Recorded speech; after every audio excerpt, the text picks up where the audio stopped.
Students, अब हम start कर रहे हैं एक्सरसाइज 4.2 का सेकंड पार्ट। इसमें हम क्वेश्चन नंबर 5 और क्वेश्चन 6 को सॉल्व करेंगे। क्वेश्चन 1 से 4 तक हमने लास्ट पार्ट में कर लिया था और इस पार्ट में जो बच गए थे क्वेश्चन नंबर 5 और 6, इन्हें अब कंप्लीट कर रहे हैं। तो क्वेश्चन 5 पढ़ते हैं। The altitude of a right triangle is 7 centimetre less than it's base.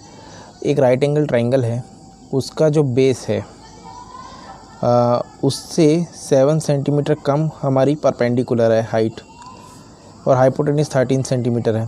तो हमको बाकी दो साइड्स कितनी है, मतलब परपेंडिकुलर कितने सेंटीमीटर है और बेस कितने सेंटीमीटर है, ये हमको बताना है।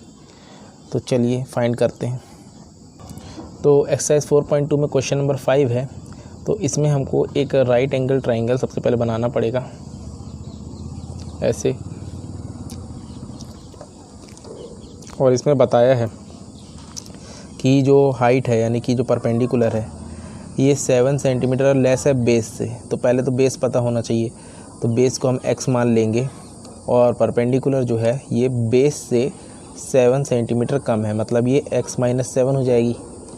और ये हाइपोटेनियस हमको दे रखा है 13 है, और इसको कुछ भी नाम देना है, ट्राइंगल को नाम दे देते हैं ABC।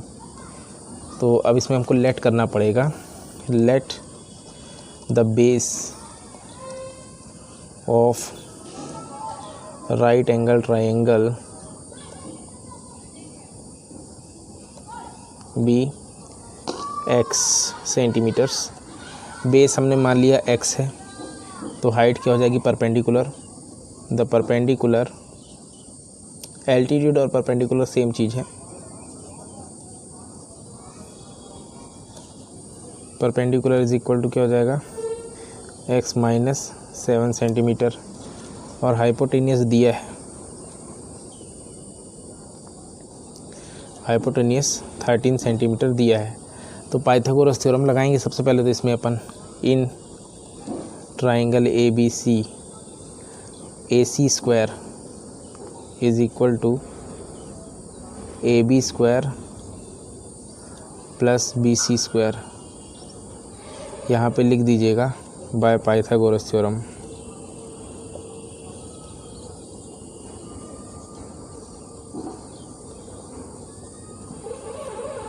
Bye Pythagoras theorem AC square equal to AB square plus BC square.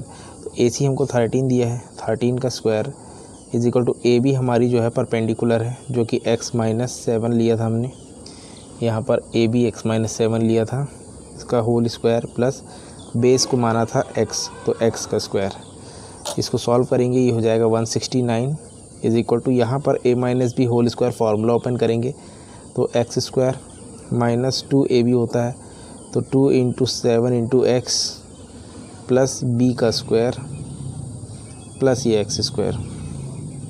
तो 169 is equal to x square minus 7 × 2 = 14x plus 7 का स्क्वायर 49 प्लस में ये x स्क्वायर।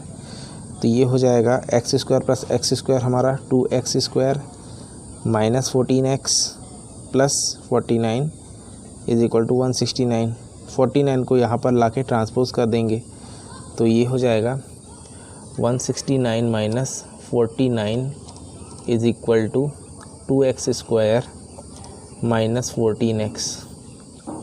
ये हो गया हमारा, और इसमें से माइनस कर देंगे 9 - 9 0, और ये हो जाएगा 12। तो 2x स्क्वायर माइनस 14x, और अपन इसको ले आए इधर, तो इक्वेशन ऐसे बन जाएगी 2x square minus 14x minus 120 is equal to 0। और 2 को कॉमन निकाल लें अगर, तो अंदर बचेगा x square minus 7x minus 60 is equal to 0। तो हमारी जो इक्वेशन आएगी ये आएगी x square minus 7x minus 60 is equal to 0। और इस इक्वेशन को हम सॉल्व करेंगे आगे। ये 2 यहाँ आकर के डिवाइड में 0 हो जाएगा, तो ये हमारी फाइनल इक्वेशन आ जाएगी। अब हम इसको सॉल्व करते हैं। तो अभी हमने क्वाड्रेटिक इक्वेशन लिख ली है। अब हमको 60 के ऐसे फैक्टर चाहिए जिसमें हम 7 को स्प्लिट कर सकें। तो 60 के ऐसे फैक्टर कौन से लिए जा सकते हैं? तो आप ले सकते हैं इसमें 12 और 5, क्योंकि 12 5 60 होता है, और 12 माइनस 5 7 होता है, तो 12 और 5 हम यहाँ ले सकते हैं। तो इसको लिख लेंगे हम x square minus 12 minus 5 x minus 60 is equal to 0। तो ये हो जाएगा x square minus 12x plus 5x minus 60 is equal to 0। इनमें से कॉमन x आ जाएगा, अंदर बचेगा x माइनस 12 प्लस इन दोनों में से 5 कॉमन आ जाएगा, अंदर बचेगा x minus 12 is equal to 0। तो हमारा जो फैक्टर आएंगे वो आएंगे x minus 12 x plus 5 is equal to 0। तो यहाँ से हम 0 इसका रूट्स निकालें तो x माइनस 12 इक्वल टू 0 का मतलब x बराबर 12 और x plus 5 is equal to 0, तो x बराबर minus 5।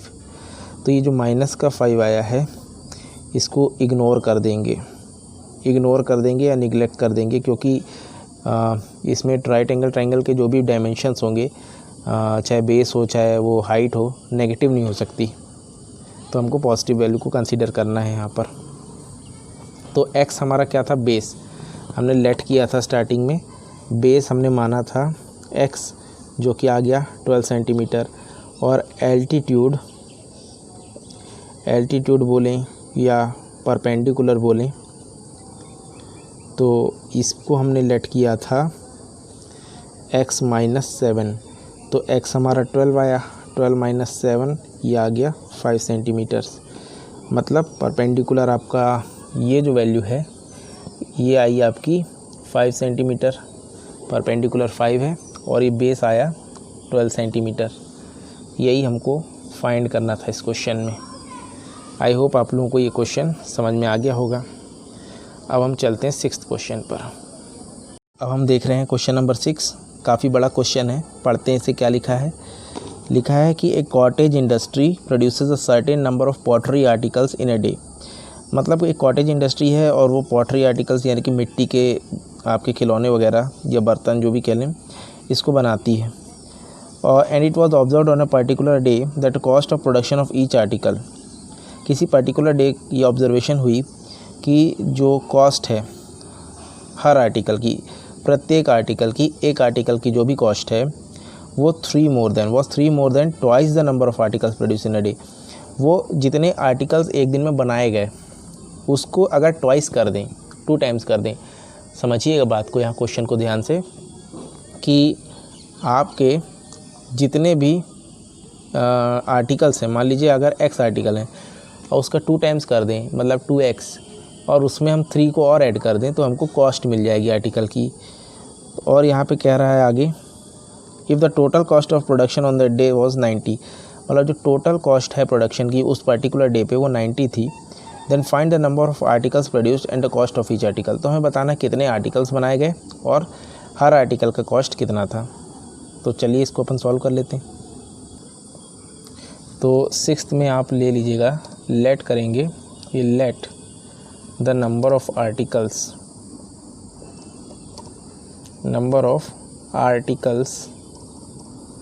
B x।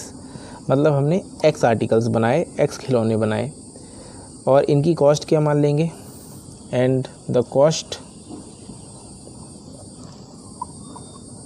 Of each article, cost of each article. इसके बारे में कुछ बताया गया है क्वेश्चन में। क्या बताया गया इसके बारे में, कि जो इसकी कॉस्ट है आर्टिकल की ये आती है हमारी, अगर हम जितने आर्टिकल हैं इसके 2 टाइम्स कर दें, मतलब x आर्टिकल हैं तो अगर इसको हम 2 टाइम्स कर दें और इसमें हम 3 को ऐड कर दें तो ये जो आ गई ये आर्टिकल्स की कॉस्ट आ गई। मतलब हमको डायरेक्ट वैल्यू ना दे करके एक लीनियर कह सकते हैं आप, लीनियर इक्वेशन दे दी है कि ये आपका प्राइस है, ये हमको फाइंड करना पड़ेगा। तो अब इसके लिए एक फार्मूला है कि टोटल कॉस्ट आप लिख सकते हैं, total cost is equal to number of articles into cost of each article. तो ये फार्मूला क्या है, ऐसे समझिए कि आपके आर्टिकल्स तो x हैं और कॉस्ट ऑफ ईच आर्टिकल्स यहाँ पर 2x + 3 दिया है। मान लीजिए सपोज़ आपका एक आर्टिकल की कॉस्ट मान लीजिए 5 रुपीज़ होती, तो एक आर्टिकल की 5 होती तो टोटल आर्टिकल्स x हैं तो वो 5x हो जाता। लेकिन यहाँ पर हमें कॉस्ट एक लीनियर इक्वेशन के फॉर्म में दी है, तो हम इसको क्या लिख लेंगे, x इंटू 2x प्लस 3। एक आर्टिकल की कॉस्ट 2x प्लस 3 है, तो नंबर ऑफ़ आर्टिकल्स x हैं, तो मतलब 1 article cost multiply by number of articles, और ये किसके बराबर है, 90। तो अब हम इसको आगे सॉल्व करें तो इसका इंटू इसमें करेंगे आप, ये मल्टीप्लाई का साइन लगाया है मैंने, तो x into 2x plus 3 into करेंगे इसके साथ में, तो ये हो जाएगा 2x स्क्वायर प्लस 3x बराबर 90। तो इसके क्वाड्रेटिक इक्वेशन हमारी ऐसे आ जाएगी, इसको अगर हम यहाँ ट्रांसपोज कर दें तो 2x square plus 3x minus 90 is equal to 0। और अब हमको इसको स्प्लिट करके सॉल्व करना है। तो देखिए इसको कैसे स्प्लिट करेंगे, 2 का इंटू 90 में हो जाएगा मतलब 180। 180 के ऐसे फैक्टर चाहिए जिसको स्प्लिट करके 3 आ जाए। तो देखिए इसके फैक्टर आपके होते हैं 15 और 12।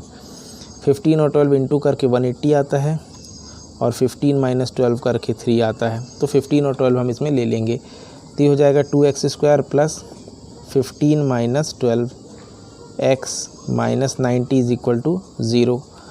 और अभी ये और आगे सॉल्व होगा, 2x square plus 15x minus 12x minus 90 is equal to 0। तो कॉमन क्या निकलेगा, तो इनमें से तो x कॉमन आएगा, x को कॉमन ले लिए, अंदर बचेगा 2x प्लस 15। और इनमें क्या कॉमन आ जाएगा, अगर इनमें से कॉमन ले लें तो 6 को लिया जा सकता है इनमें, और इनमें 6 कॉमन आ सकता है दोनों में। तो अंदर बचेगा 2x plus 15 is equal to 0। तो 2x प्लस 15 और x minus 6 is equal to 0, ये दो फैक्टर आ गए। अभी अगर 2x प्लस 5 को 0 के इक्वल करते हैं, 2x प्लस 15 को, तो 2x बराबर माइनस 15 आएगा, और x की वैल्यू आ जाएगी माइनस 15/2। तो अगेन आपको नेगेटिव वैल्यू को इग्नोर कर देना है, इग्नोर, क्योंकि आपका आर्टिकल्स कभी नेगेटिव नहीं होगा, ना कि इसकी कॉस्ट नेगेटिव होगी। तो हमारी जो x की वैल्यू हमको कंसीडर करनी है वो करनी है x बराबर में 6। तो हमारे टोटल आर्टिकल्स कितने हो गए, 6, नंबर ऑफ़ आर्टिकल्स। इसमें दो चीज़ें बतानी थी, सबसे पहले नंबर ऑफ़ आर्टिकल्स कितने आ गए, नंबर ऑफ़ आर्टिकल्स x थे, x बराबर 6, तो ये हो गए नंबर ऑफ़ आर्टिकल्स। अब कॉस्ट ऑफ़ ईच आर्टिकल बतानी है। तो देखिए कि कॉस्ट ऑफ ईच आर्टिकल हमने ली थी, वो थी 2x प्लस 3। इसका मतलब 2 इंटू एक्स कितना आया है, 6 प्लस 3, 6 2 जा 12 प्लस 3 15 रुपीज़। तो ये कॉस्ट आ गई। ईच आर्टिकल की कॉस्ट कितनी है, 15 रुपीज़, और टोटल आर्टिकल कितने हमारे पास, 6 हैं। तो यही हमारा आंसर है। आंसर एक बार चेक कर लेते हैं। तो एक्सरसाइज 4.2 में क्वेश्चन नंबर 6 का जो हमारा आंसर है, total articles, number of article 6 हो गए, and cost of each article is 15 rupees. So answer is correct. तो स्टूडेंट्स हमारा एक्सरसाइज 4.2 यहीं कंप्लीट हो जाता है, और अब हम नेक्स्ट वीडियो में एक्सरसाइज 4.3 को करेंगे। और अब आप लोग को ये वीडियो कैसा लगा है आप इसे कमेंट में लिख करके बताइएगा। साथ ही साथ वीडियो को लाइक कीजिए, दोस्तों से शेयर कीजिए, और अगर आपने चैनल सब्सक्राइब नहीं किया है तो चैनल को सब्सक्राइब कर लीजिए, जिससे आपको कंटिन्यूस नोटिफिकेशंस मिलती रहेंगी। तो इस वीडियो में फ़िलहाल इतना ही। अब हम मिलेंगे अपने नेक्स्ट वीडियो में, तब तक के लिए thank you and have a nice day.